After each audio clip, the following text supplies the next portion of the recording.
Hello students, today we will discuss Lorentz force. In previous lecture we discuss about the magnetic Lorentz force. यहाँ पे हमारा कोई charge particle है moving with velocity v in A presence of electric and magnetic field. यहाँ पे हमारा electric field भी है और मैग्नेटिक फील्ड भी, यानी कि जो उस पर नेट फोर्स होगी हमारी वो कितनी आएगी. एक तो मैग्नेटिक लोरेंज फोर्स होगी प्लस एक इलेक्ट्रिक फोर्स होगी. मैग्नेटिक लोरेंज फोर्स का हमने क्या निकाला था,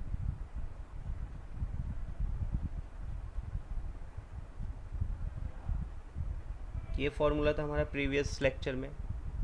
इलेक्ट्रिक फोर्स का तो हमें पता ही है फॉर्मूला क्या होता है, Q इंटू ई होता है. इसको ही हम क्या बोलते हैं, लोरेंज फोर्स. क्लियर है यहाँ पे. तुम इसकी हेल्प से बता सकते हैं कि जो हमारा चार्ज पार्टिकल है वो हमारा इलेक्ट्रिक फील्ड में मूव कर रहा है या फिर मैग्नेटिक फील्ड में या फिर दोनों में, इलेक्ट्रिक फील्ड प्लस हमारा मैग्नेटिक फील्ड. तो अगर हम देखें कि कोई हमारा अननोन फील्ड है, हमें पता करना है कि वो हमारा मैग्नेटिक फील्ड है या फिर हमारा इलेक्ट्रिक फील्ड है, तो हम क्या करेंगे, मान लेते कोई हमारा फील्ड है, इसमें अगर हम चार्ज पार्टिकल मूव करते हैं, ठीक है, चार्ज पार्टिकल ये हमारा कोई फील्ड है, हमें नहीं पता है मैग्नेटिक फील्ड है या फिर हमारा इलेक्ट्रिक फील्ड है, ठीक है. इसमें अगर हम चार्ज पार्टिकल मूव करते हैं, ऐसे हम चार्ज पार्टिकल मान लेते हैं, हमने मूव किया चार्ज पार्टिकल v वेलोसिटी से, ठीक है, तो हम क्या करेंगे, इस पर फोर्स मेज़र करेंगे, ठीक है. अगर मैं वेलोसिटी चेंज करता हूँ, वेलोसिटी अगर मैं चेंज करता हूँ तो अगर मेरी फोर्स कैसी रहती है, सेम रहती है, यानी कि वो चेंज नहीं होती है, ठीक है. अगर वेलोसिटी चेंज करने पे मेरी फोर्स चेंज नहीं होती है, ठीक है, पर अगर मैं फील्ड की स्ट्रेंथ को चेंज करता हूँ, फील्ड की जो स्ट्रेंथ है उसको चेंज करता हूँ, तब हमारी फोर्स क्या करती है, वेरी करती है. यानी कि अगर मैं v को वेरी करता हूँ, v को अगर मैं इंक्रीज़ या डिक्रीज़ करता हूँ तो उसकी वजह से फोर्स पे कोई इम्पैक्ट नहीं होता है, ठीक है. पर अगर मैं फील्ड को वेरी करता हूँ तो उसकी वजह से फोर्स क्या होती है, वेरी होती है. इसका मतलब जो हमारा ये फील्ड होगा ये प्योर कैसा होगा, हमारा इलेक्ट्रिक फील्ड.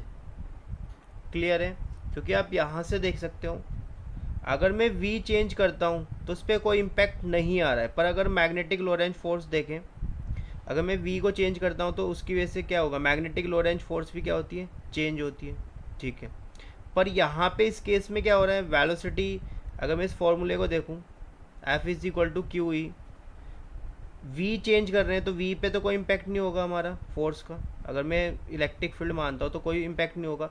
पर अगर मैं e को चेंज करता हूँ तो फोर्स चेंज होगी, ठीक है. इसलिए हम क्या बोलेंगे यहाँ पे कि अगर हमारी फील्ड की स्ट्रेंथ चेंज करने पर फोर्स चेंज होती है और वेलोसिटी चेंज करने पे फोर्स पे कोई इम्पैक्ट नहीं होता है, तो उस केस में हमारा फील्ड कैसा होगा, प्योर इलेक्ट्रिक फील्ड. क्लियर है. या फिर मैं बोल सकता हूँ सेकंड कि कोई हमारा फील्ड है, उसमें सिंपल चार्ज रखा हुआ है हमारा, ठीक है, उसकी वेलोसिटी कितनी है हमारी, ज़ीरो. सिंपल एक चार्ज रखा हुआ है, उसकी वेलोसिटी कितनी है, ज़ीरो, और उस पर फोर्स लगती है, उस केस में भी हमारा क्या सा होगा, प्योर इलेक्ट्रिक फील्ड, ठीक है. वेलोसिटी ज़ीरो है फिर भी फोर्स लग रही है, यानी कि कौन सा हमारा होगा, क्यू ई. क्लियर है इतना, ठीक है. नेक्स्ट देखते हैं, सेकंड है हमारा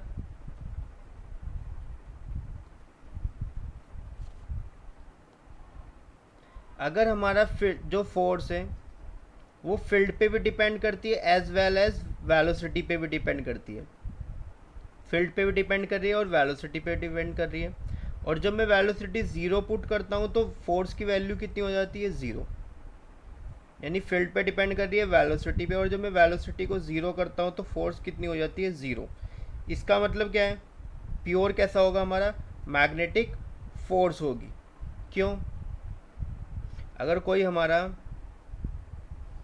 चार्ज पार्टिकल मूव कर रहा है v वेलोसिटी से, इसका मतलब कोई सा भी फील्ड हो सकता है, ठीक है। इस इक्वेशंस के अकॉर्डिंग अगर मैं देखूं तो दोनों फोर्स हो सकती है, ये भी हो सकती है, ये भी हो सकती है, ठीक है, क्लियर है। पर इसने बोला है कि जो हमारा फोर्स है वो v के साथ क्या कर रहा है, वैरी कर रहा है, यानी कि अगर मैं v चेंज करता हूँ तो फोर्स भी क्या कर होती है हमारी, वैरी होती है। इसका मतलब क्या है, वहाँ पे हमारा मैग्नेटिक भी हो सकता है और इलेक्ट्रोस्टैटिक भी हो सकता है, दोनों हो सकता है, इलेक्ट्रिक फील्ड भी हो सकता है, मैग्नेटिक फील्ड भी। v को चेंज करता हूँ तो यानी कि ये कंपोनेंट चेंज होगा, ये चेंज होगा, तो यानी कि पूरा का पूरा हमारा क्या होगा, चेंज होगा। क्लियर है इतना, ठीक है। पर इसने एक लाइन और बोली है कि अगर मैं v को ज़ीरो करता हूँ तो फोर्स कितनी हो जाती है, ज़ीरो। यानी कि अगर मैं v को ज़ीरो करता हूँ तो ये कंपोनेंट ज़ीरो है, ठीक है। फोर्स ज़ीरो कब होगी, जब हमारी इलेक्ट्रिक फील्ड भी कितना होगा, ज़ीरो। तो इसका मतलब वहाँ पे प्योर हमारा कैसा होगा, मैग्नेटिक फील्ड होगा। क्लियर है इतना। यहाँ पे अगर हम देखें जो हमारी फोर्स की जो मैग्नेटिक लोरेंज फोर्स थी हमारी,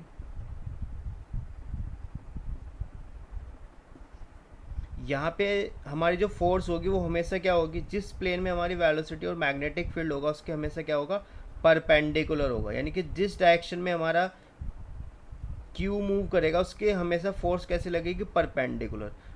फोर्स परपेंडिकुलर लगेगी तो यानी कि अगर हमें याद हो वर्क डन का फॉर्मूला, ये होता था एफ एस कॉस थीटा। ये किस किस के बीच में एंगल होता है, डिस्प्लेसमेंट और फोर्स। जब हमारा ये इस डायरेक्शन मूव कर रहा है, फोर्स इसके परपेंडिकुलर लग रही है, मान लो ऊपर की तरफ लग रही है, ठीक है, तो कितना एंगल बनेगा, थीटा। यानी कि हमेशा वर्क डन कितना होगा, ज़ीरो। यानी कि हमेशा जो work done by magnetic force होगा वो हमारा कितना आएगा, ज़ीरो। क्लियर है। वर्क डन ज़ीरो है तो इसका मतलब जो हमारा मैग्नेटिक फील्ड होगा वो कभी भी चार्ज पार्टिकल को एक्सेलरेट नहीं करेगा, यानी कि इसकी वेलोसिटी को कभी भी चेंज नहीं करेगा, क्योंकि वर्क डन करेंगे तभी तो उसकी हमारी क्या होगी, वर्क डन जितना हम करेंगे उतनी उसकी काइनेटिक एनर्जी क्या होगी, चेंज होगी। जब हम कोई वर्क डन ही नहीं करेंगे इसका मतलब kinetic energy zero, kinetic energy zero मतलब कि उसकी वेलोसिटी भी कितनी होगी, चेंज नहीं होगी। जो इनिशियल होगी वही हमारी क्या होगी, फाइनल होगी। ठीक है, इतना क्लियर है।